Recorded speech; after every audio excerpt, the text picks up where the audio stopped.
Dampak harga tandan buah segar kelapa sawit yang anjlok secara signifikan dalam 2 bulan terakhir dirasakan hampir semua lini masyarakat. Tidak hanya petani, perusahaan leasing sepeda motor dan mobil di Bengkulu juga merasakan dampaknya.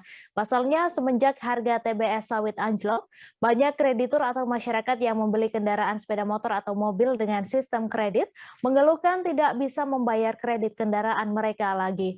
Untuk informasi selengkapnya akan disampaikan langsung oleh wartawan Tribun Bengkulu, Suryadi Jaya yang kini sudah terhubung bersama kami. Silakan rekan Suryadi. Baik rekan Mei di studio, dapat dilaporkan bahwa dampak dari anjloknya harga TBS di Bengkulu Tengah khususnya saat ini dirasakan oleh seluruh lini masyarakat, terutama para petani. Namun tidak hanya para petani, hal ini juga dirasakan oleh para leasing atau kredit yang pada saat harga TBS beberapa waktu lalu menyentuh harga Rp3.500 per kilogramnya, membuat para petani mulai mengambil beberapa cicilan motor ya atau kredit motor. Namun dampak harga TBS yang anjlok ini membuat mereka tidak bisa membayarkan kredit tersebut. Irawan, salah satu marketing leasing di Kota Bengkulu pun mengatakan bahwa dari 60 pelanggannya yang saat ini merupakan petani kelapa sawit, itu 20 atau 30% diantaranya menunggak cicilan nih, Tribuners. Jadi hal tersebut sudah berlangsung selama 2 bulan terakhir. Akibat harga TBS di tingkat petani hari ini hanya menyentuh harga Rp800 per kilogram.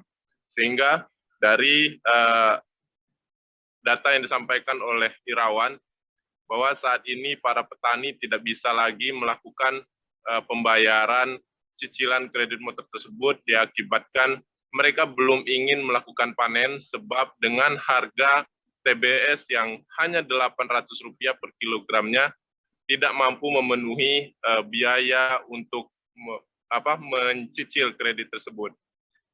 Harga Rp800 tersebut jika dipotong dengan biaya operasional dan upah panen, para petani hanya mendapatkan upah Rp300 saja per kilogramnya nih, Tribuners. Jadi Rp300 tersebut per kilogramnya digunakan untuk kebutuhan sehari-hari, sehingga para petani hingga saat ini belum terpikir untuk membayarkan cicilan motor mereka.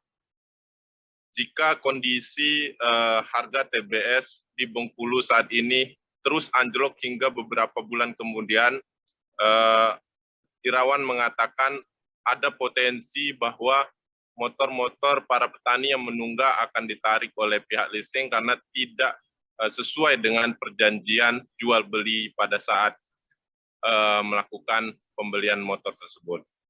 Dirinya pun berharap agar harga TBS bisa kembali normal kembali dalam waktu dekat agar para petani bisa kembali melunasi cicilan motor yang sempat menunggak. Sekian rekan Mei yang dapat dilaporkan.